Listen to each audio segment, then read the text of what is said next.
Now to a developing story impacting foster children across the state of Texas. A federal judge is ordering the Texas Health and Human Services Commission to pay $100,000 a day until the agency proves it's in compliance.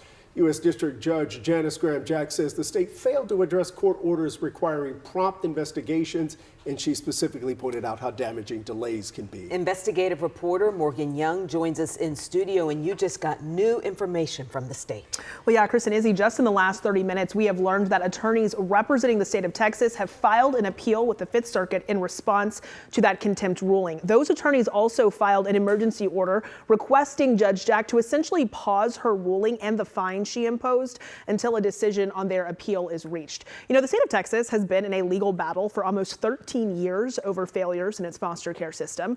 The attorneys who filed this suit originally represent the nearly 9,000 children in permanent state custody. Last year, those attorneys claimed the state is violating nearly a dozen direct court orders for caring for foster children, particularly those who claim they've been abused or do not have licensed placement. Now, after 3 days of testimony back in December, we heard from foster children, caseworkers, state officials. Judge Jack deliberated for nearly 4 months. And this 427-page order that came down yesterday really reviews and expands on the testimony and examples that we heard in December. And she really laid them out to support her decision. So what specific area did the judge find the state in violation of? Well, Izzy, there are 2 specific remedial orders that are in the order that was handed down, and they really kind of address the same thing. They really talk about how the state is required to, like you said, have those prompt investigations, do them thoroughly. She really lays out the examples that were given in testimony and says that that's not happening, essentially saying that the state is not completing those investigations in a timely way, and when they are done, when monitors are reviewing them, that they are filled with errors and essentially not being completed in a way that keeps children safe. In the meantime, the judge, you said, ordered a $50,000 a day fine each day for each violation. For each violation, so that's $100,000 a day. And I do want to show you a statement that came from Paul Yetter, who is the plaintiff's attorney in this case. He just released a statement to us in the past few minutes in response to this filing for an appeal. In a statement, he says, rather than certify safe, timely investigations of reports of child abuse and neglect, the state seems determined to avoid responsibility.